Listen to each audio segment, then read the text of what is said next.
کا تصور کیا ہے، ریاست کیا ہوتی ہے، یہ بہت امپورٹنٹ چیز ہے۔ افراد کا مجموعہ ہوتا ہے جو کہ ادارے تشکیل دیتا ہے۔ ادارے آئین، قانون اور انصاف کے تقاضوں کے اندر آپریٹ کرتے ہیں جب، تو ریاست کا وجود جو ہے وہ عمل میں آتا ہے، ریاست بنتی ہے۔ اور یہ بننے کے عمل کو اگر وائلیٹ کیا جائے تو پھر ریاست جو ہے وہ کمزور ہو جاتی ہے۔ انفارچونیٹلی ریاست قائم رہ سکتی ہے اور مضبوط ہو سکتی ہے صرف انہی حالات میں جب کہ آئین، قانون اور انصاف کے تقاضے جو ہے اس کے اندر رہ کے اس کو آپریٹ کرنے دیا جائے۔ انفارچونیٹلی آج ہم جس دور سے گزر رہے ہیں، اور خاص کر پچھلے 2 سالوں میں، یہ نہیں کہ اس سے پچھلے 74 سالوں میں آئین کی قدر کی گئی، قانون کی قدر کی گئی، تب بھی آپ کو بہت ساری مثالیں ملیں گی کہ جب کہ ان چیزوں کو وائلیٹ کیا گیا، لیکن خاص کر پچھلے 2 سال میں نہ آئین چھوڑا گیا ہے، نہ قانون کا پاس کیا گیا ہے، اور نہ ہی اخلاقیات جو ہیں وہ بچی ہیں واپس۔ بلکہ اگر یہ کہا جائے کہ ان تمام چیزوں کا جنازہ نکال دیا گیا ہے تو وہ کوئی غیر مناسب نہ ہوگا، کیونکہ ان 2 سالوں میں جو کوشش تھی وہ یہ تھی کہ ریاست کو آئین، قانون اور اخلاقیات کے تقاضوں سے نکال کے شخص واحد کی دکتات کے تابع کیا جائے۔ اور آج ان 2 سالوں کے بعد ہم جس نہج کے اوپر کھڑے ہیں، وہاں ہر وہ بندہ جو سوچ سکتا ہے، جو سینسٹیو ہے، جو اس ملک سے پیار کرتا ہے، جو اس ملک کے مستقبل سے امید وابستہ رکھنا چاہتا ہے، وہ میرا خیال ہے اسی نتیجے کے اوپر پہنچا ہے کہ آج یہ ریاست جو ہے وہ کسی ایک شخص واحد کی دکتات کی تابع ہو چکی ہوئی ہے۔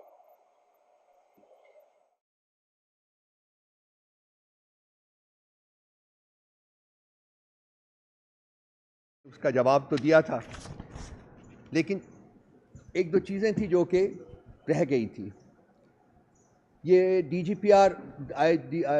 آئی ایس پی آر کا جو یہ بھاشن تھا، یہ واز تھا، یہ ایک سیاسی بھاشن اور سیاسی واز تھا جو کسی صورت میں پاکستان کے ایک آئینی ادارے جو اپولیٹیکل ہے، جس کا سیاست سے کوئی عمل دخل نہیں ہے، جن کی جو اوتھ آف آفس ہے وہ بھی اس چیز کی غمازی کرتی ہے کہ وہ سیاست میں عمل دخل نہیں دے سکتے، ان کے پلیٹ فارم سے اس قسم کا جو لیکچر جو ڈیلیور ہونا جو ہے وہ اپنے تئیں، اور شاید اس پوائنٹ کو شعیب شاہین صاحب بعد میں اس کے اوپر فردر روشنی ڈال سکیں، لیکن میری ناچیز رائے میں یہ اپنے تئیں پاکستان کے آئین اور قانون کی وائلیشن تھی، بلیٹنٹ وائلیشن تھی۔ ایک سیاسی بیان آئی ایس پی آر کے پلیٹ فارم سے، وہ ایک قانون اور آئین کی جو تھی وہ وائلیشن تھی۔ یہ ایسا بیان نہیں آنا چاہیے تھا، خاص کر جبکہ ایک پولیٹیکل پارٹی کو، پاکستان تحریک انصاف کو شروع سے آخر تک نشانہ بنایا گیا اور ان کو ایک انتشاری گروہ کے نام سے تشبیہ دی گئی، اور اس کے اگلے دن جو ہے وہ بڑے الیبریٹ طریقے سے ایک یوم سیاہ منایا گیا، اور وہ یوم سیاہ جو تھا اس میں بھی سارا دن جو ہے وہ پاکستان تحریک انصاف کو ٹارگٹ کیا گیا، پاکستان تحریک انصاف کے لیڈر عمران خان کو ٹارگٹ کیا گیا، ورکرز کو ٹارگٹ کیا گیا۔ جو ہم نے جو پروٹیسٹ کال دی ہوئی تھی پرامن احتجاج کی، وہاں لوگوں کے گھروں کے اوپر حملے کیے گئے، لوگوں کو پکڑا گیا، چار دیواری کا تقدس پامال کیا گیا۔ یہ خاص کر پنجاب کی بات کر رہا ہوں، اور کسی ہنڈرنس کے بغیر تو یہ فورس کر رہے ہیں کہ یہ وہ پولیس فورس بن گئی ہے جو کہ ایک ٹیررسٹ آؤٹ فٹ کے طور کے اوپر جانی جا رہی ہے، اور یہ ان کا رویہ جو ہے وہ میرا خیال ہے ان کے ساتھ ساروں نے وہی سلوک کرنا ہے جو کہ وہ ٹرانسجینڈر کراؤڈ جو ہے نا وہ کر رہا ہے، اور جو آزاد کشمیر میں ان کے ساتھ ہو رہا ہے وہ آپ کے سامنے ہے، سارا کچھ ہے۔ تو میرا خیال ہے حالات کو یہ زبردستی اس طرح پش کر رہے ہیں کہ یہ تبھی لوگ جو ہیں ان کے ساتھ ویسا ہی برتاؤ کریں گے۔ یوم سیاہ کی معرفت سے دوستو، میں یہ ملک کی تاریخ جو ہے نا وہ ایسے بہت سارے انسیڈنٹ سے رقم ہے جو اصل حقیقت میں یوم سیاہ کے طور کے اوپر منائے جانے چاہیے۔ 4 مارشل لاز لگے ان 76 سالوں میں، اور باقی عرصہ جو تھا وہ ڈی فیکٹو مارشل لاز جو ہے، جیسا کہ آج تک ایک ڈی فیکٹو مارشل لا ہے پاکستان میں، وہ اس کے طور کے اوپر جانا جاتا ہے۔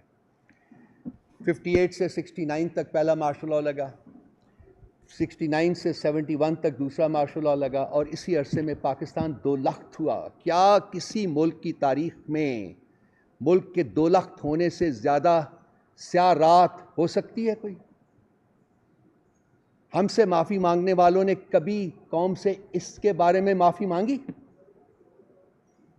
کہ کیا وہ وجوہات تھی جس کی وجہ سے ملک 2 لخت ہوا؟ کیوں ایک سیاسی لیڈر جو کہ ایبسولوٹ میجورٹی تھی جس کے پاس، اس کو اقتدار انتقال کرنے کی بجائے فوج نے چڑھائی کی پاکستان کے اس صوبے کے اوپر جو کہ پاکستان کے آدھے سے زیادہ تھا۔ 56% of Pakistan was former East Pakistan, now Bangladesh. کیا آج تک کسی نے اس کے اوپر قوم سے معافی مانگی ہے؟ اس یوم سیاہ کے اوپر جو پاکستان تحریک انصاف سے معافی مانگنے کے تقاضا کر رہے ہیں؟ کیا ضیاء الحق کے دور کی معافی مانگی ہے کسی نے قوم سے؟ یا پرویز مشرف کے دور کی معافی مانگی ہے قوم سے کسی نے، جو ہم سے معافی مانگنے کا تقاضا کر رہے ہیں؟ اور بھی بہت سارے انسیڈنٹس ہیں جو کہ انسان جب بات کرتا ہے تو وہ خون کے آنسو ہوتا ہے کہ ہم کس طرف اس ملک کو دھکیل رہے ہیں، کس طرف لے کے جا رہے ہیں۔ یہ جو یوم سیاہ تھے سارے، ان کے بارے میں کچھ کمیشنز بھی بنے تھے، آج بھی کمیشن بنانے کی بات ہو رہی ہے۔ حمود الرحمان کمیشن بنا تھا، وہ پڑھنے کے لائق ہے، ہمیں بھی، مجھے کہیں سے کاپی ملی تھی، وہ پڑھی۔ اس ملک میں وہ رپورٹ پبلش نہیں ہونے دی گئی، پبلک نہیں ہونے دی گئی۔ کیا اس کے کانٹینٹس کو پڑھ کے وہ لوگ جو رسپانسبل تھے ان اٹراسٹیز کے، وہ قوم سے معافی مانگیں گے؟ چلے، اٹس 50 years ٹو لیٹ، لیکن آج بھی وقت ہے کہ قوم سے معافی مانگے ملک کو 2 لخت کرنے کے لیے۔ ایبٹ آباد کمیشن کی رپورٹ آئی تھی، کہاں ہے وہ رپورٹ؟ کیوں اس کو پبلک نہیں کیا گیا؟ کیوں اس کے مندرجات کے اوپر امپلیمنٹ نہیں کیا گیا؟ کیوں وہ پالیسی ریویژنز نہیں کیے گئے جو کہ اس میں ریکمنڈیشنز کے طور کے اوپر سامنے آئے تھے؟ ایک کمیشن آف انکوائری بنا تھا انفورسڈ ڈس اپیئرنسز کے اوپر، اس کی رپورٹ بھی آئی ہوئی ہے، کہاں ہے وہ رپورٹ؟ کس نے چھپائی ہوئی ہے؟ کیا اس کے اوپر معافی مانگی گئی قوم سے؟ اور ایک عامی پبلک اسکول میں ایک گھناؤنی ٹریجڈی ہوئی تھی، 150 سے زیادہ بچے اور اساتذہ جو تھے ان کو میسیکر کیا گیا تھا۔ پی ٹی آئی تو رسپانسبل نہیں تھی اس کی، کون اس نیگلیجنس کا رسپانسبلٹی لیتا ہے؟ کیا اس کے اوپر قوم سے معافی مانگی گئی؟ کس نے معافی مانگی تھی؟ کوئی معافی مانگی گئی کسی سے؟ جو آج خاص کر وہ لوگ جو کہ پی ٹی آئی سے پتہ نہیں ناکردہ گناہوں کی سزا کے طور کے اوپر معافی مانگنے کی توقع کر رہے ہیں۔ رجیم چینج آپریشن جو ہے وہ بذات خود ایک بلیک ڈے ہے۔ اس ملک کی جب تاریخ لکھی جائے گی تو اس کو بلیک ڈے کے طور کے اوپر یاد کیا جائے گا۔ پاکستان کی تاریخ جب لکھی جائے گی تو ایسٹ پاکستان کی سپریشن کو بلیک ڈے کے طور کے اوپر یاد کیا جائے گا۔ پی ٹی آئی سے کوئی معافی کی توقع نہیں کرے گا۔ جو تاریخ دان ہیں، اگر کسی وقت انہوں نے انڈیپینڈنٹ تاریخ اس ملک کی لکھی، انفارچونیٹلی اس ملک کی تاریخ بھی ڈسٹارٹ کی گئی ہے، نہیں لکھی گئی ہے۔ اس ملک میں 3 وزرائے اعظم کو قتل کیا گیا ہے۔ کیا اس وقت کے حکمرانوں نے معافی مانگی ہے اس سے؟ کیا اس کے اوپر کوئی تحقیقات ہوئیں؟ کیا ان کے محرکات جو ہیں وہ سامنے آئے؟ کیا جنہوں نے مارا وہ سامنے آئے؟ کیا ان کو سزائیں دی گئیں؟ یہ وہ سوالات ہیں جو کہ میرا خیال ہے آئی ایم شیور کہ آپ سب لوگوں کے دماغوں میں ہوں گے، ذہنوں میں ہوں گے، لیکن ہم میں ہمت نہیں ہوتی کہ ہم بیان کریں۔ لیکن اب جس طرف اس ملک کو لے جایا جا رہا ہے، میرا خیال ہے وہاں سب کو ہمت کرنی پڑے گی اور بولنا پڑے گا اور ان سوالات کو اٹھانا پڑے گا۔ اس D G I S P R کی جو ایک انتہائی بھونڈی قسم کی جو وہ اسپیچ تھی، جس کی کوئی قانونی اور آئینی جواز نہیں تھا، اس میں انہوں نے کہا جی کہ ہم کمیشن بنانے کے اوپر تیار ہیں، اگر وہ کمیشن 2014 کے سیٹن کو بھی انویسٹیگیٹ کرے گا اور پارلیمنٹ کے اوپر کوئی اٹیک تھا اس کو بھی انویسٹیگیٹ کرے گا۔ تو میں نے اپنی پریس کانفرنس میں کہا تھا جی کہ ہم بالکل مانتے ہیں اور یہ کمیشن بنائیں. یہ 2014 کے جو بھی ہوا 2014 میں سیٹنٹ ہوا ہے اس کو بھی کریں انویسٹیگیٹ. بالکل پارلیمنٹ کے اوپر جو اٹیک تھا اس کو بھی انویسٹیگیٹ کریں, لیکن اس کے ساتھ ساتھ یہ سائفر کی کنسپریسی کو بھی انویسٹیگیٹ کریں. اور میں آج دہرانے لگا ہوں, یہ رجیم چینج آپریشن کو بھی انویسٹیگیٹ کریں. یہ عمران خان کے اوپر جو اٹیمپٹس ہوئیں, قاتلانہ اٹیمپٹس, ان کو بھی انویسٹیگیٹ کریں, جس کا مقدمہ بھی عمران خان کو درج نہیں کروانے دیا گیا تھا. یہ مے 9 کے انسیڈنٹس کو بھی انویسٹیگیٹ کریں. یہ اسٹولن مینڈیٹ کو بھی انویسٹیگیٹ کرے. یہ آڈیو اینڈ ویڈیو لیکس کو بھی انویسٹیگیٹ کرے, خاص کر جب لوگوں کے بیڈ رومز میں آپ نے ویڈیوز فٹ کیے ہوئے ہیں, وہ کس آئین اور کس قانون کے تحت ہو رہا ہے, اس کو بھی انویسٹیگیٹ کرے. یہ انفورسڈ ڈیورسز جو کروائی گئی, لوگوں کو پکڑ کے ان کو ٹارچر کر کے ان کو زبردستی ان سے پولیٹیکل لائلٹیز چینج کرنے, پولیٹیکل افیلیشنز چینج کرنے کا کیا گیا, اس کو بھی انویسٹیگیٹ کرے. پولیٹیکل انجینئرنگ جو ہوتی رہی ہے پاکستان میں 76 سال, کسی حکومت کو نہیں چلنے دیا گیا, یہ اس کو بھی انویسٹیگیٹ کریں. ضرور بنائیں کمیشن. اب میں ان کو یاد دہانی ان کو کراتا رہوں گا کہ انہوں نے مانا ہے کہ ہم کمیشن بنانے کے اوپر تیار ہیں, اس کے بعد خاموشی طاری ہے, لیکن ہم ان کو خاموش اس مسئلے کے اوپر نہیں رہنے دیں گے. میں اس کے ساتھ ساتھ وہ لوگ, خاص کر ان کے لیے جو کہ ہمیں انتشاری گروہ کہتے ہیں, میں 3-4 چیزیں آپ کو بتاؤں گا جو کہ خان صاحب نے اپنی پارٹی کو اور اپنی ذات کو پولیٹیکلی ڈیمیج کیا, لیکن ان کو نظر آ رہا تھا کہ شاید وائلنس ہو جائے, تو انہوں نے وہ جو انیشیٹوز تھے ان کے پولیٹیکل انیشیٹوز ان کو ابورٹ کیا. 10 اپریل کو نیشن وائڈ پروٹیسٹس جو تھیں رجیم چینج کے آپریشن کے خلاف, ان کو انہوں نے روکا.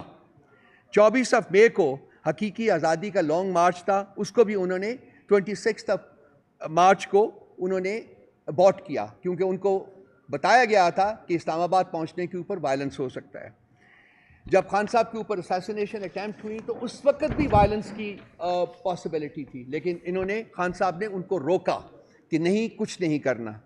حقیقی آزادی کا مارچ ریلی جو پنڈی میں ہوئی تھی, پاکستان کی تاریخ کی سب سے بڑی ریلی, وہاں بھی وائلنس کی جب ان کو انڈیکیشن ملی تو وہاں بھی انہوں نے بیک آف کیا کہ نہیں, ہم یہ نہیں ہونے دیں گے. اور مارچ 8 2023 کو الیکشن ریلی جو کہ پنجاب الیکشن کیمپین کی تھی, اس وقت بھی یہ 5 ایسے انسیڈنٹس ہیں جہاں کے انہوں نے وائلنس کو پری ایمپٹ کیا, نہیں ہونے دیا. اگر وہ نہ کرتے تو وائلنس ہو سکتا تھا. تو وہ لوگ جو کہ پی ٹی آئی یا عمران خان کے اوپر وائلنس کی وہ ایلیگیشن لگاتے ہیں, ان کو ان حقائق جو ہے ان سے کنارہ کشی نہیں کرنی چاہیے, ان کو جانچنا چاہیے, اور پھر ایک آبجیکٹو طریقے سے انالائز کر کے بات کرنی چاہیے, بغیر بات کرنے, بغیر سوچے, بغیر سمجھے اور بغیر ڈیٹا ہوئے. اگر صرف آپ ایلیگیشنز لگائیں گے تو پھر ریبٹلز آئیں گے, پھر آپ سے سوالات ہوں گے, پھر پوچھا جائے گا آپ سے کہ آپ کا کانڈکٹ کیا رہا ہے 76 سالوں میں. آج ہم پوچھ رہے ہیں اور ہم پوچھتے رہیں گے. اب یہ چیز ہے, یہ واپس ہونے والی نہیں ہے, یہ آگے جائے گی.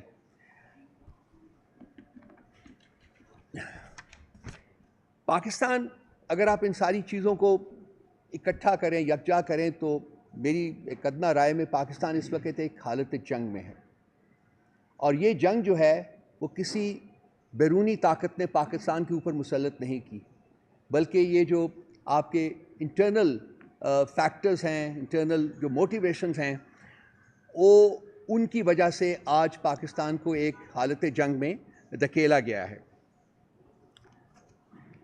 تاکہ ایز آئی آلویز سے شخص واحد جو ہے اس کے تابع کیا جائے ریاست کو, اور وہ شخص واحد ہی اس کو اپنی پسند کی ڈگر کے اوپر ڈالے ریاست کو اور اس طرف لے کے جائے. لیکن آج جو لیول آف اویکننگ ہے پاکستان میں, اس کو اگر سامنے رکھا جائے تو یہ ہو نہیں سکتا. لیکن ریسنٹلی پنجاب میں اور آزاد کشمیر میں اور کپل آف ادر پلیسز جہاں انسیڈنٹس آئے ہیں, ہوئے ہیں, اگر آپ ان انسیڈنٹس کو, وائلنٹ انسیڈنٹس کو سامنے رکھیں گے تو آپ ایک نقشہ کھینچ سکتے ہیں اپنے ذہنوں میں کہ ملک جو ہے وہ کس طرف بڑھ رہا ہے. اس وقت ملک جو ہے وہ امن کی طرف نہیں بڑھ رہا. اور یہ بھی آپ دیکھیے, آج آئی ایم ایف کی رپورٹ جو آئی ہے, اس میں جو اسٹیٹمنٹ آئی ہے, اس میں انہوں نے بڑے کلیئر انداز میں نشاندہی کی ہے کہ پاکستان کی پولیٹیکل انسٹیبلٹی جو ہے وہ ایک بہت بڑا ڈی اسٹیبلائزنگ فیکٹر ہے. دیٹ مینس کہ یہ الٹیمیٹلی ان کے فیصلے کے اوپر بھی امپیکٹ کرے گا. ہمارے کچھ انتہائی برادرانہ اور دوست ممالک کے دوست جو پاکستان آ رہے تھے, وہ وہاں بھی ان کے وزٹ کو بھی ڈیلے کیا گیا ہے، یا ڈیلے انہوں نے خود کیا ہے، ہم نے نہیں کیا، انہوں نے کیا، لیکن وہ بھی آبویسلی کو وجوہات ہوں گی جس کی وجہ سے اس وزٹ کو ڈیلے کیا گیا ہے، اور پاکستان کی جو پولیٹیکل انسٹیبلٹی ہے اس ملک میں وہ ان میں سے سب سے امپورٹنٹ وجہ ہے جو ہمیں نظر آتی ہے۔ تو ان چیزوں کو اگر سب چیزوں کو سامنے رکھے تو اس وقت اس ملک کو جو حالت جنگ میں ہے، میں کہتا ہوں کہ حالت جنگ میں ہے، اس کو وہ اس کے زخموں کو مزید کھرچنے کی ضرورت نہیں ہے، بلکہ ان زخموں کے اوپر مرہم رکھنے کی جو ہے وہ ایک شدت سے ضرورت محسوس کی جا رہی ہے، اور اس کے لیے یہ جو جنگ کا سما بنایا گیا ہے اس کو ختم کرنا پڑے گا، اور یہ جنگ کا سما صرف اور صرف اس صورت میں ختم ہو سکتا ہے جبکہ پاکستان کو دوبارہ آئین، قانون اور انصاف کے راستے کے اوپر چلنے دیا جائے، اور یہ اس صورت میں ممکن ہوگا جبکہ شخص واحد جو ہے وہ اپنی جو ایک امبیشن ہے اس کی کہ وہ اس سیاست کو اپنے تابع دیکھنا چاہتا ہے وہ اس کو کنٹرول کرے، اور جو اس ملک کے جو افراد ہیں، اس ملک کے جو ادارے ہیں ان کو آزاد کرے تاکہ وہ ملک کو آگے لے جا سکیں۔ میں آخر میں کچھ دو چار باتیں اور کروں گا، لیکن میری جو اس وقت خواہش ہے اور میں چاہوں گا کہ اس کو آپ ضرور براڈ کاسٹ کریں، وہ یہ ہے کہ یہ ملک جو ہے اس وقت اس کو ہیلنگ ٹچ چاہیے، اور اس کے زخموں کے اوپر مزید نمک پاشی نہیں ہونی چاہیے، کیونکہ یہ ملک بہت کمزور ہو چکا ہوا ہے، یہ بہت انفیبلڈ ملک ہے اس وقت، یہ ملک اکنامک کیپٹو ہے اس وقت، جو دنیا میں $1 بلین کے لیے یہ اپنا کشکول لے کے بیٹھے ہیں اپنے دوست ممالک کے اور انٹرنیشنل انسٹیٹیوشنز کے دروں کے اوپر بیٹھے ہوئے صرف بھیک مانگ رہے ہیں، اور اس وقت کوئی پاکستان کو بھیک بھی دینے کے لیے تیار نہیں ہے۔ یہ حالت کے اوپر کس نے پہنچایا ہے اس ملک کو 2 سال میں؟ کیوں پہنچایا ہے؟ کیا ان کے مقاصد ہیں؟ لیفٹیننٹ جنرل طارق خان نے ابھی ایک آرٹیکل لکھا ہے، آپ کی نظر سے گزرا ہوگا، وہ انہوں نے بالکل کلیم کیا ہے with data and other factors کہ Pakistan is being pushed towards de-nuclearization. That means کہ جی آپ کے جو نیوکلیئر ایسٹس ہیں ان کو کمپرومائز کرنا پڑے گا۔ آپ اپنے ملک کے ایسٹس تو بیچ رہے ہیں، ہر ایسٹ اس وقت جو ہے وہ اپ فار سیل ہے، ہر ایسٹ، تاکہ آپ $1-2-3 بلین اور اکٹھے کر کے ملک کو اور 2-4-6 مہینے کے لیے چلا سکیں، لیکن یہ ملک نہیں چلے گا ایسے، یہ نہیں چل سکتا ہے۔ تو ہماری استدعا جو ہے صاحب اقتدار لوگوں سے صرف یہ ہے that they should take a step back and think about the country، ملک کے بارے میں سوچیں اور دیکھیں کہ کیا وہ غلط فیصلے ہیں جو انہوں نے کیے ہیں اور کیا وہ غلط فیصلے ہیں جو کہ وہ کیے جا رہے ہیں، اور ہر گزرنے والا دن جو ہے وہ فردر پرپیچویٹ کر رہے ہیں ان فیصلوں کو۔ یہ پرپیچویشن کا پروسیس اگر جاری رہا تو ملک جو ہے وہ کھوکھلا تو ہو چکا ہوا ہے، وہ خدا نہ کرے وہ بالکل جو ہے وہ ڈس فنکشنل ہو جائے گا، اور وہ سٹیج ہوگی جب کہ آپ کے پاس کچھ جو ہے نہیں رہے گا بیچنے کو، کچھ نہیں رہے گا گروی رکھنے کو، اور پھر جیسا کہ جنرل طارق خان نے لکھا ہے شاید یہ ڈی نیوکلیئرائزیشن کی طرف جائے، اور شاید اور بھی بہت کچھ آپ کو کرنا پڑے۔ سو ایک پوٹنٹ ذہن کا تقاضا یہ ہے کہ آپ اس سٹیج کے اوپر پہنچنے سے پہلے ری تھنک کریں اور سوچیں کہ کیا وہ فیکٹرز ہیں جنہوں نے ہمیں یہاں پہنچایا ہے، اور کس طریقے سے ان فیکٹرز کو ریورس کیا جا سکتا ہے تاکہ ملک آئین، قانون اور انصاف کے جو تقاضے ہیں ان کے مطابق فنکشن ہو سکے۔ میں ریکویسٹ کروں گا اپنے دوست کہ وہ آج جو اسالٹ ہو رہا ہے جوڈیشری کے اوپر اس سلسلے میں آپ کو آگاہ کریں، and then I will take another couple of minutes and talk to sir. بسم اللہ الرحمن الرحیم۔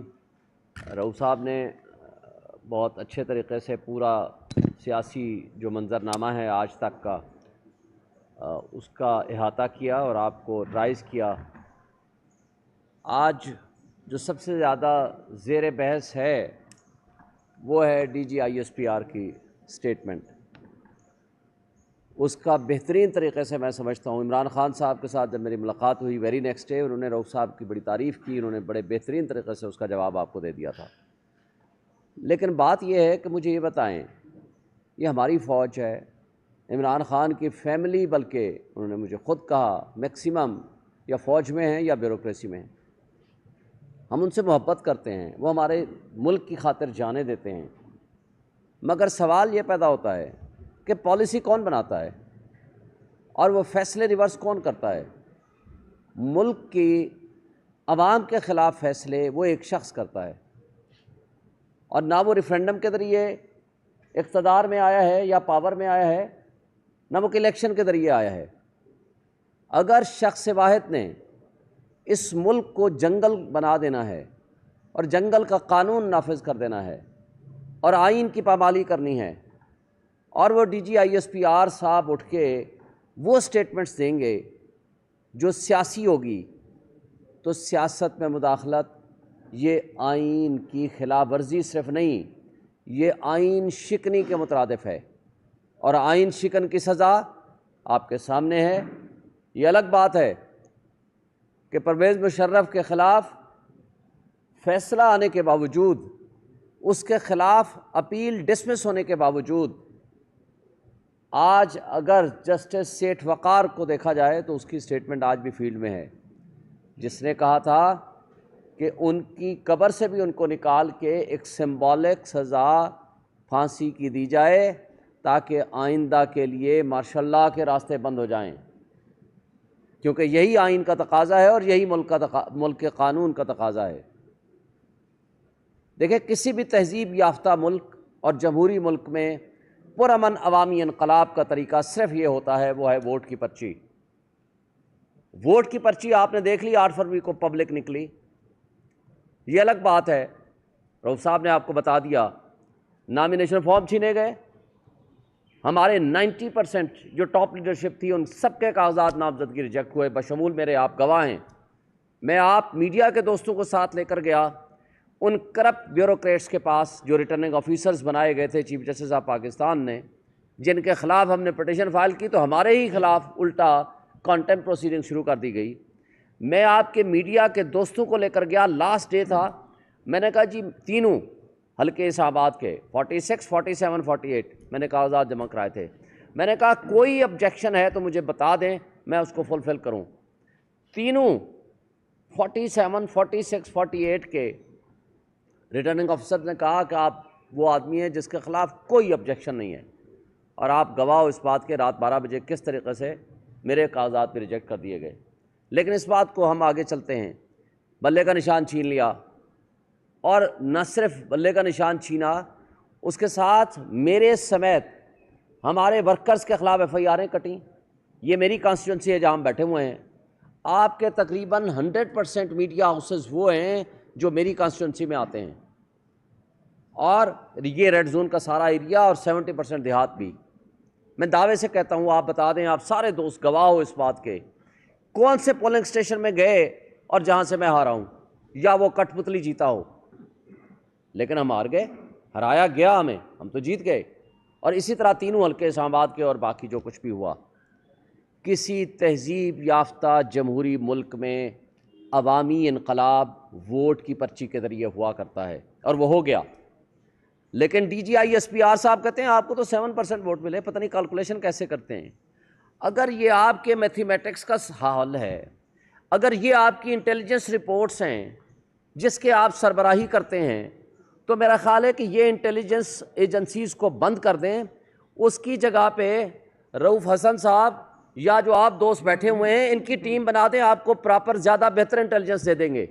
اگر آپ کی یہ انٹیلیجنس رپورٹس ہے کہ ہم نے 7% یا پتہ نہیں کتنے % ووٹ لیے، بھائی آپ کے نمائندے اگر ریٹرننگ آفیسرز کے پاس بیٹھ کے جو کچھ وہ کر رہے تھے آپ سب جانتے ہو، پورے میڈیا ہاؤسز نے میرا رزلٹ دیا اور بہت سارے ہماری 180 سیٹیں کے رزلٹ بھی دیا، وہ ای ایم سی کا ریکارڈ آج بھی وہ ہمیں نہیں دے رہے کورٹ کے آرڈر کے باوجود۔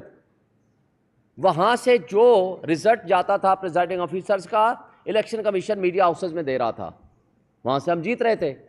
رات کے 12 بجے وہ چیف الیکشن کمشنر جو سہولت کاری کرتا ہے مسلم لیگ نون کی اور لندن ایگریمنٹ کی، وہ رات کو 12 بجے کہیں چلا جاتا ہے۔ یہ بھی آپ نے ہمیں بتایا، ہم تو نہیں تھے وہاں موجود۔ اس لیے میں کہتا ہوں آپ کی انٹیلیجنس بہت اسٹرانگ ہے۔ وہ کسی مخصوص جگہ پہ جاتے ہیں اور جب 3 گھنٹے بعد واپس آتے ہیں تو رزلٹ پہلے رک جاتا ہے اور اس کے بعد چینج ہونا شروع ہو جاتا ہے۔ میں آج بھی سوال کرتا ہوں کہ آپ اس کے بارے میں بتائیں، آپ کہاں گئے تھے اور کیوں آپ نے ان ریزلٹس کو چینج کیا یا کرایا؟ اور اسٹیبلشمنٹ کے وہ صحافی جو اپنے آپ کو اسٹیبلشمنٹ کے قریب ترین سمجھتے ہیں، آپ ان کی اوور آل اسیسمنٹ پبلک میں یا ٹی وی میں بیٹھ کے لے لیں، یا آپ خود ان سے انفرادی طور پر پوچھ لیں کہ کیا رزلٹ تھا۔ مجھے ایک میرے دوست نے، میں بتائے بغیر، کیونکہ جس طرح صحافیوں کو یہ حق حاصل ہے کہ وہ اپنا سورس نہ بتائیں، لہٰذا میں اپنے ایک دوست صحافی، مشہور جرنلسٹ اور اینکر پرسن کی بات بتانا چاہتا ہوں نام لیے بغیر۔ اس نے کہا جی میں جب گیا، مجھے کہا گیا سب روک دیں، میں احتیاطاً چلا گیا چیک کرنے کے لیے کہ ریزلٹس کا مسئلہ کیا ہے، کیوں روک دیے ہیں۔ وہ جو رزلٹ کمپائل کر رہے تھے، میں نے ان سے پوچھا جی کیا مسئلہ ہے، انہوں نے بڑے گھبراتے ہوئے کہا جی 2/3 میجورٹی سے زیادہ لیڈ کے ساتھ پی ٹی آئی جیت چکی ہے اور ہمیں کہا گیا ہے کہ آپ رزلٹ روک دیں، ہم مجبور ہو گئے ہیں رزلٹ روکنے پہ۔ خیر یہ الگ بات ہے، مجھے یہ بتایا جائے کہ یہ آپ کی اگر رپورٹ تھی، اور پھر خان صاحب نے بھی اس کے بارے میں اس دن ہمیں بتایا 7 تاریخ کو جب ہماری ملاقات ہوئی، آپ کہتے ہو کہ جی آپ بنا دیں کمیشن، ضرور بنائیں، کس نے منع کیا آپ کو؟ خان صاحب نے کہا کہ میں بالکل پیش ہونے کے لیے تیار ہوں 2014 کا، لیکن ساتھ انہوں نے یہ بھی کہا کہ پی ٹی آئی کے زمانے میں 2 دھرنے ہوئے مولانا فضل الرحمان کے، جو انہوں نے کہا کہ ہماری کس کس سے بات ہوئی تھی، وہ بھی آپ کے آن ریکارڈ کر لیں، کس کس سے دھرنے میں بات ہوئی اور کس کس نے کیا کیا ان کے ساتھ وعدے کیے اسٹیبلشمنٹ کے، اور اس کے ساتھ 2 مسلم لیگ نون اور پیپلز پارٹی کے لوگوں نے بھی یہاں جلوس لے کر آئے۔ ہم نے تو ایک سنگل ایف آئی آر نہیں کاٹی، یعنی ایک دھرنے سے تو آپ کو تکلیف ہے، ضرور کریں، اس میں کمیشن سے ہم انکاری نہیں ہیں، مگر باقی دھرنے اور باقی جلوس، اور پھر کیا آپ ایک سپر سیاسی پارٹی ہیں؟ اگر آپ ایک سپر سیاسی پارٹی ہیں اور سیاست کو آپ نے ریگولیٹ کرنا ہے کہ کون دھرنا آئندہ دیا کرے گا، کون احتجاج کیا کرے گا اور کون لانگ مارچ کیا کرے گا، تو پھر آپ ایک پالیسی سٹیٹمنٹ یا آئین میں ترمیم کر کے اپنے آپ کو ایک سپر پولیٹیکل پارٹی ڈکلیئر کرا دیں، تاکہ آپ کے پاس اس کا بھی جواز اور حق موجود ہو۔ مجھے روف بھائی دیکھ رہے ہیں، اس کا مطلب ہے کہ وہ مجھے کہنا چاہتے ہیں میں مختصر کروں، اس لیے میں اب اپنی بات کو صرف ٹو دی پوائنٹ بات کروں گا۔ اب میں آگے چلنا چاہتا ہوں کہ اس وقت سب سے پہلا مطالبہ میں chief justice Lahore high court سے کروں گا کہ آپ کے لاہور کے وکلاء کے مسائل کو حل کرنا آپ کی سب سے پہلی اور بنیادی ذمہ داری ہے، اور آپ حل کریں، لیکن ان چیزوں کو ایگریویٹ کرنے میں وہاں کی وہ کٹ پتلی حکومت، وہ ڈاکو رانی کے ذریعے جو یہ چاہتے ہیں کہ وکیلوں اور جوڈیشری کے درمیان اختلافات پیدا ہوں، تو اس حوالے سے میں وکلاء نمائندوں سے بھی ریکویسٹ کروں گا کہ آپ فوکسڈ رہیں، تاکہ جسٹس سسٹم کے اوپر جو کچھ اٹیک ہماری انٹیلیجنس ایجنسیز کر رہی ہیں، اور جس انداز سے انٹیلیجنس ایجنسیز کا رول آ چکا ہے آپ کے سامنے، جو اسلام آباد ہائی کورٹ کے معزز 6 جج صاحبان نے لکھ کے دیا، اس کے پیرا نمبر پہلے میں لکھا ہوا ہے، پہلے پیرے میں، کہ عمران خان کے خلاف فیصلہ لینے کے لیے پریشر ڈالا گیا، اور ایک جج کے آپ کو پتہ ہے باقی تفصیلات، کس طرح برادر نسبتی کو اٹھایا گیا، بیڈ رومز میں کیمرے لگائے گئے، کیسے ججز ہاسپٹلائزڈ ہوئے، اور وہ ساری تفصیل آپ کے سامنے آ چکی ہے۔ اور آج ساری ہائی کورٹس اور لوور جوڈیشری یہ لکھ کے دے چکے ہیں، سپریم کورٹ میں آپ کے سامنے ہے، کہ آج یہ اوپن سیکرٹ ہے کہ انٹیلیجنس ایجنسیز دباؤ ڈالتی ہیں سیاسی کیسز میں، تاکہ اپنے مقاصد حاصل کر سکیں اور اپنے جو ان کے مخالف ہیں، یعنی پی ٹی آئی، ان کے خلاف فیصلے لے سکیں، کیونکہ اور تو پولیٹیکل پارٹیز تو کوئی ان کا مخالف ان کے بقول کوئی نہیں ہے، چونکہ باقیوں کو تو انہوں نے گود لیا ہوا ہے، ان ریجیکٹڈ افراد کو کٹ پتلیوں کی صورت میں ہمارے اوپر مسلط کیا ہوا ہے، ہارنے کے باوجود ان کو فارم 47 کے ذریعے یہاں لا بٹھایا گیا ہے، جس کی تازہ ترین مثال وہ انوار الحق کاکڑ صاحب، وہ لیاقت چٹھا کمشنر راولپنڈی، وہ نثار چیمہ سابق MNA مسلم لیگ نون، وہ مصطفیٰ بھی MQM کے، کامران ٹیسوری، ان سب کی سٹیٹمنٹس کو اگر آپ یکجا کریں گے تو آپ کو سمجھ آ جائے گی کہ جناب یہاں صرف دال میں کچھ کالا نہیں ہے، دال ہی ساری کالی ہو چکی ہے۔ مگر اس سب کچھ کے باوجود صرف ایک شخص کو یہ چیزیں نظر نہیں آتی، وہ ہیں ہمارے چیف جسٹس آف پاکستان۔ نہ ان کو یہ نظر آیا کہ ہمیں لیول پلینگ فیلڈ میں نہیں مل رہی، نہ ان کو یہ نظر آیا کہ ہمارے کاغذات نامزدگی چھینے جا رہے ہیں، نہ ان کو یہ نظر آیا کہ ہمارے انٹرا پارٹی الیکشنز جو ہیں وہ درست ہوئے ہیں، وہ کہتے ہیں نہیں درست نہیں ہوئے۔ پاکستان کے کانسٹیٹیوشن کو انہوں نے ایک پارٹی کے کانسٹیٹیوشن کے تابع کر دیا، اور ان کے بقول یہ ریٹرننگ آفیسرز جنہوں نے یہ الیکشن کرانے ہیں یا کرائے تھے وہ فرشتے ہیں، جوڈیشری کے ذریعے الیکشنز نہیں ہوں گے۔ اس سب کچھ کے باوجود میں اور الیکشن کمیشن کی وہ تمام تر حرکتوں کے باوجود جو کچھ انہوں نے کی، لیکن آج بھی اعتراض ان کو اگر ہے تو پی ٹی آئی کے انٹرا پارٹی الیکشنز کے اوپر ہے، اور جو کردار انہوں نے خود ادا کیا ہے ان الیکشنز میں وہ ان کو ذرا برابر بھی نظر نہیں آ رہا۔ یہ اسی طرح کی بات ہوئی، کمیشنز کے بارے میں بڑی تفصیل کے ساتھ آپ کو بتا دیا، لیکن ایک بات 24 مارچ 1971 کو، یہ ریکارڈ کی بات ہے، یحییٰ خان جاتا ہے وہاں ڈھاکہ میں اور ان کو کہتا ہے کہ ہم نے تمام مسائل بات چیت کے ذریعے حل کریں گے، کیونکہ سب سے بڑی پولیٹیکل پارٹی عوامی لیگ جیت چکی تھی 160 سیٹیں آؤٹ آف 162۔ ان کو کہا جی آپ سے بات چیت کے ذریعے حل کریں گے، بیٹھ کے سیٹل کریں گے۔ مگر 25 مارچ کو جو ہی وہ آتے ہیں، 25 مارچ کو آرمی ایکشن شروع ہو جاتا ہے اور ایک ایک بندے کو پکڑ کے ان کے خلاف ایکشن شروع ہو جاتا ہے۔ میننگ دیئر بائی آلریڈی یہ ایک بہانہ تھا، آلریڈی آپ نے پلاننگ اور آرگنائزیشن کر رکھی تھی۔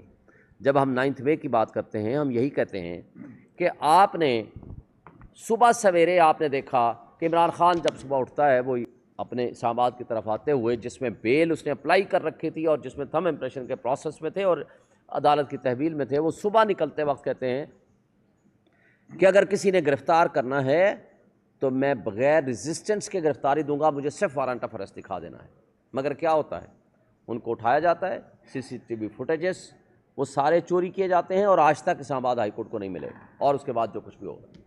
اور ودن فیو آورس 10,000 ہمارا ورکرز کیسے آپ نے اٹھا لیا، 16 بندے ہمارے شہید کر دیے، کئی پیرالائزڈ ہیں، کئی سینکڑوں زخمی کر دیے، اور پرامن احتجاج لوگ کرنے کے لیے نکلے، اور آپ نے سارے آج سپریم کورٹ اور ہائی کورٹس میں یہ آ چکا ہے، لکھ کے یہ دے چکے ہیں کہ ہمارے CCTV فوٹیجز ان تمام انسٹالیشن سے جی خراب تھے یا غائب ہیں۔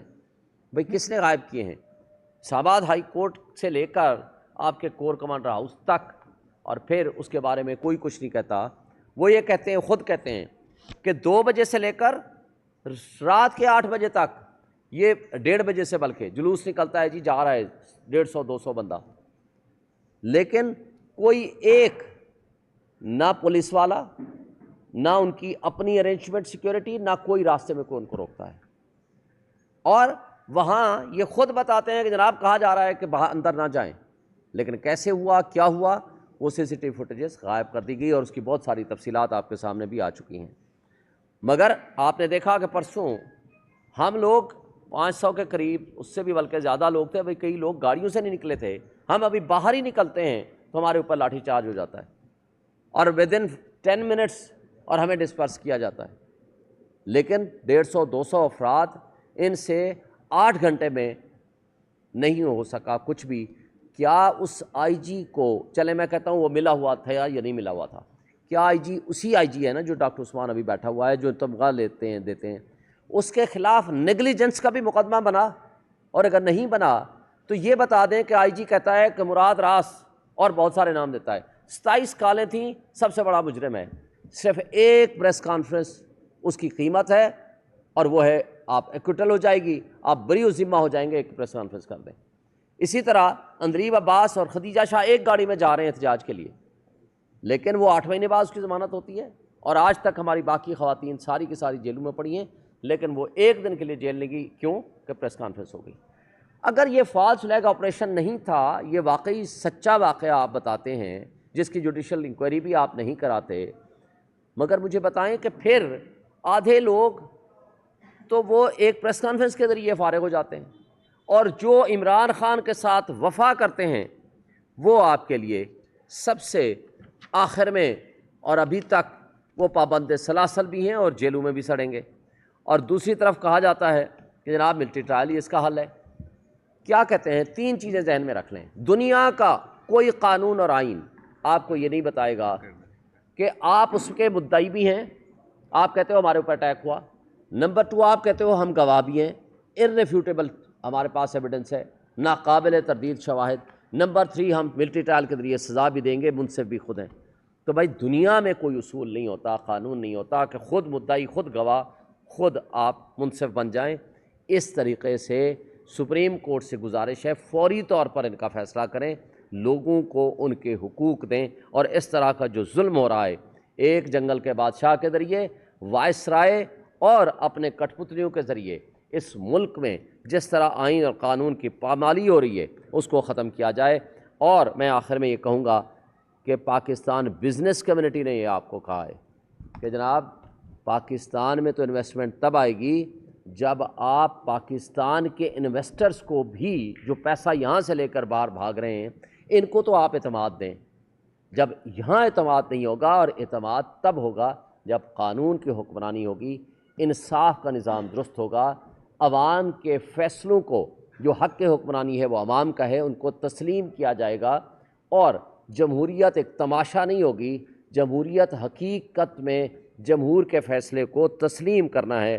اور آخری بات کہ اگر آپ نے کمیشن بنانا ہے تو ایک مہربانی اور بھی کر دیں، قائد اعظم کی وفات کن حالات میں ہوئی اس کو بھی کمیشن میں شامل کر لیجئے گا، لیاقت علی خان کا مرڈر ہوا اور اس کے بعد اس کی فائل کا کیا بنا، کمیشن کا حصہ بنا لیجئے گا، فاطمہ جناح کا مرڈر ہوا یا نہیں ہوا اس کو بھی کمیشن کا حصہ بنا دیجئے گا، بھٹو کی جو جوڈیشل آپ نے کہہ دیا کہ یہ جوڈیشل مرڈر تھا، لیکن جنہوں نے یہ مرڈر کرانے میں شریک گفتگو تھے، شریک کار تھے، ان کے بارے میں آپ نے نہ سپریم کورٹ نے کچھ لکھا نہ کچھ کہا۔ کون لوگ تھے؟ کیا اس کا راولپنڈی ہماری اسٹیبلشمنٹ سے کوئی تعلق تھا؟ اور اگر تھا تو کون تھے؟ اس کو بھی کمیشن کا حصہ بنا دیجئے۔ اور بے نظیر بھٹو مرڈر کیس میں بھی جو کمیشن ہے اس کے فیکٹس بھی سامنے آ جائیں تو ہم سب کے لیے، اس ملک کے لوگوں کے لیے بہت سارا بھلا ہوگا۔ Thank you sir. میں ایک سیکنڈ میں کوئی کمپیریزن انیکٹ کرنے کے موڈ میں نہیں ہوں، نہ ہی میں چاہتا ہوں کہ کمپیریزن انیکٹ کروں، لیکن حالات جس تیزی کے ساتھ خراب کیے جا رہے ہیں اور جس حد تک خراب ہو چکے ہوئے ہیں، وہاں اب ہر سوچنے والے شخص کو 1971 اور 2024 میں سملیرٹیز نظر آ رہی ہیں۔ آج بھی ملک جہاں کھڑا ہے، اگر یہ روش جاری رہی اور ملک کو اسی طرح پش کیا جاتا رہا جس طرف ابھی تک پش کیا گیا ہے، تو کوئی بعید نہیں کہ حالات خراب ہو جائیں اور پھر اس ملک کی جو طاقتیں ہیں ان کے کنٹرول میں نہ رہیں۔ کوئی بھی اس ملک سے کو چاہنے والا، اس ملک سے پیار کرنے والا شخص جو ہے وہ نہیں چاہتا کہ ایسا ہو، اس قسم کی سچویشن دوبارہ کریٹ ہو۔ لیکن ہماری بہت ساری جو کمزوریاں ہیں اس میں سے ایک بہت بڑی کمزوری یہ ہے کہ ہم نے قسم کھائی ہوئی ہے کہ ہم نے اپنی غلطیوں سے سبق نہیں سیکھنا، اور اس وقت اسٹیبلشمنٹ کا جو رویہ ہے وہ بالکل اس قسم کے رویے کی غمازی کرتا ہے کہ وہ بھی اپنی گوناگوں کمزوریوں سے سبق سیکھنے سے بالکل انکاری ہیں۔ جیسا میں نے پہلے کہا تھا، یہ ملک اب زیادہ زخم برداشت نہیں کر سکتا، اور یہ جو فیل ہے اس ملک کو تباہی کے دہانے سے واپس مین سٹریم میں لانے کے، اس میں پاکستان کے ہر ادارے کو ایک اپنا رول ادا کرنا پڑے گا، جو کہ آئین میں مختص ہے، جو کہ قانون کے مطابق ہے۔ اور اگر اسٹیبلشمنٹ اپنا وہ رویہ جو ہے، اپنا وہ رول جو ہے وہ ادا کرنے سے انکاری ہے، جیسا کہ ابھی تک اس موقع تک جب کہ ہم آپ سے بات کر رہے ہیں جیسا کہ نظر آتا ہے کہ وہ انکاری ہے، تو پھر آج کے بعد آگے ہفتوں، مہینوں اور سالوں میں مجھے تباہی نظر آ رہی ہے، مجھے کوئی کنسٹرکٹیو چیز نظر نہیں آ رہی ہے۔ اور میری اپیل ہے صاحب اقتدار لوگوں سے کہ اس روش کو بدلیں، ملک کا سوچیں، ملک کے لوگوں کا سوچیں، ملک کے مستقبل کا سوچیں، اور جو یہاں غیر آئینی اور غیر قانونی اقدامات اٹھائے گئے ہیں ان کو ریورس کریں، کیونکہ اسی صورت میں اور صرف اسی صورت میں ملک جو ہے وہ آگے بڑھ سکتا ہے۔ کوئی سوالات اگر ہوں آپ کے تو بتائیے سر۔ جی جناب، جی بتائیں شیراز صاحب سے جناب۔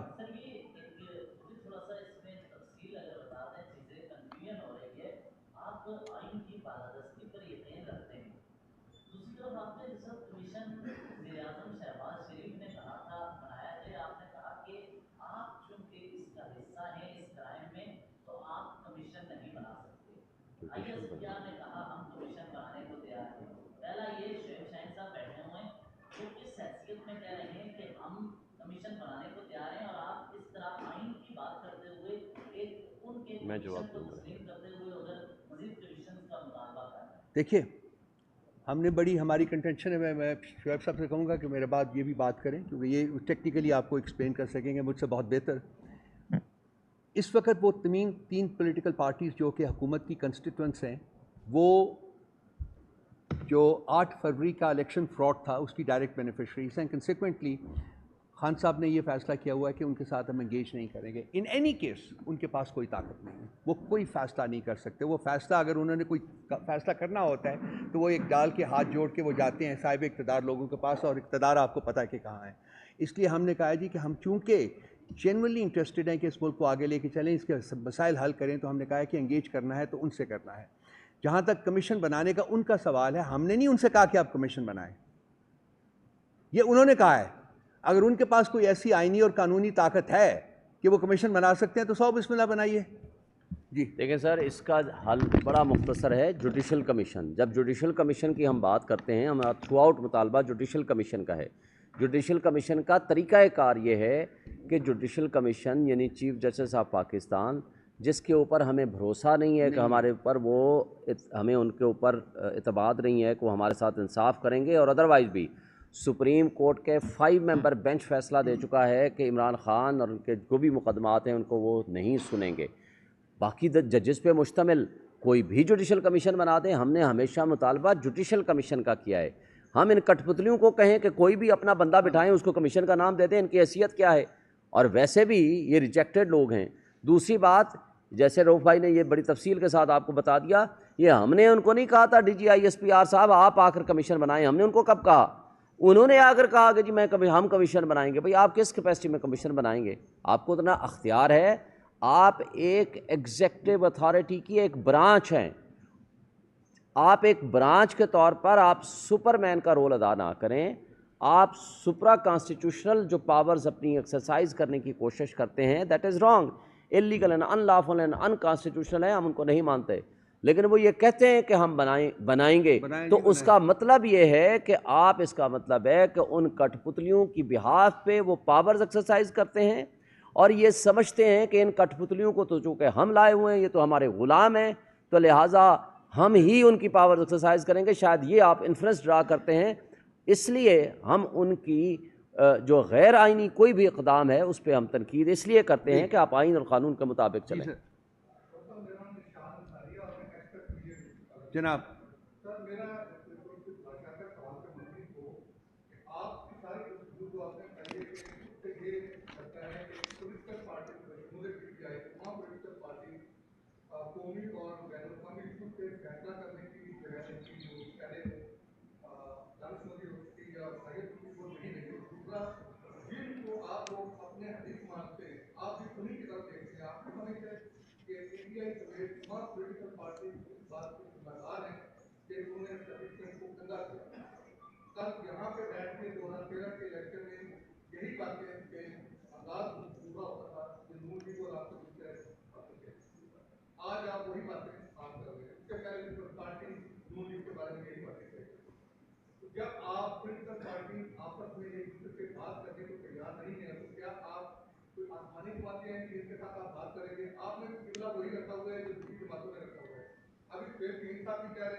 ہم تو نہیں کر رہے ان سے بات.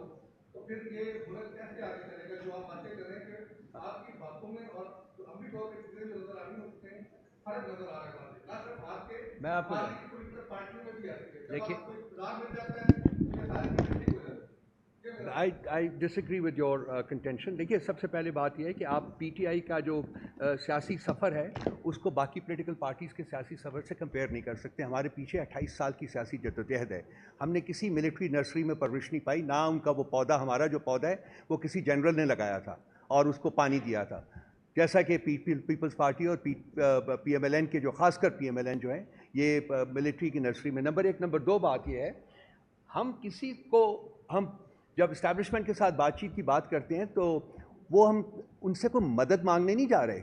یہ میں بارہا اپنی ٹاکس میں, اپنی رائٹنگس میں اور اپنے ٹیلی ویژن پروگرامس میں ایکسپلین کر چکا ہوں. ہم کیوں ان سے بات کرنا چاہتے ہیں؟ ہم ان کو بتانا چاہتے ہیں کہ آپ کی آئینی حدود کیا ہیں, آپ کی قانونی حدود کیا ہیں. ہم ان کو بتانا چاہتے ہیں کہ آپ ان حدود کو ٹریس پاس کر رہے ہیں.